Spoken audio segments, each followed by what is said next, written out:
The museum, at one level, is this wonderful look at the detail of the sport, the accoutrement, the beautiful magic of the equipment of the sport. The other level, there's this library of people's thoughts as to why they love the sport. The museum really matches the whole activity of fly fishing, which is a pretty wonderful accomplishment. What the museum does is document that long history of a certain kind of relationship with nature. Fly fishing writers for centuries, they've been celebrating fly fishing as a way in, as a device for immersing themselves in the natural scene, the natural setting, for learning about it, for being exposed to the wonder of it, the seasonal cycles, the invertebrate ecology, all of those things deepen one's sense of and connection to nature. The role of the museum in the world of fly fishing is historical because we are the holder of all things fly fishing.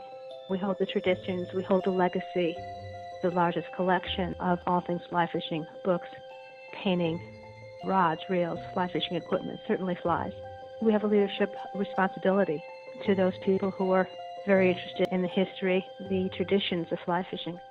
I'm interested in maintaining the ethos, being responsible in what we do, not just for the museum, but for the greater world of fly fishing. I think we've done a good deal in terms of anchoring ourselves in Manchester proper through the Fly Fishing Festival and various of the one-day festivals that we have at the museum. We've reached out to the greater community in terms of our heritage dinners where we honor a leader in the fly fishing world, someone who has contributed to the world of fly fishing. I think if you're a fly fisher, you have a real love of the sport and all things about the sport. It's full of legacies, it's full of stories, just the kind of spirit of what it is to stand in the stream and catch a fish and be in nature is a very, very unique experience. And we try to convey that experience or illuminate what it means, the spirit of that.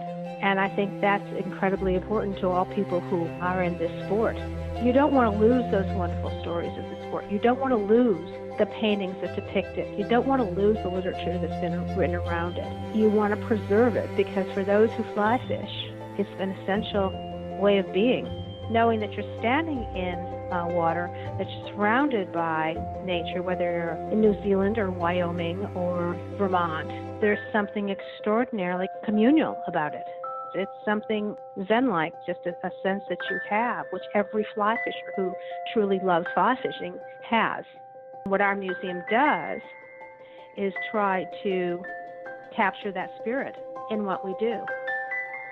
There is value in this enterprise for people who have a strong and sustaining interest in the sport of fly fishing. I think that probably comes from some kind of a spiritual experience that a lot of us have when we're on the water that makes it a very important part of our life.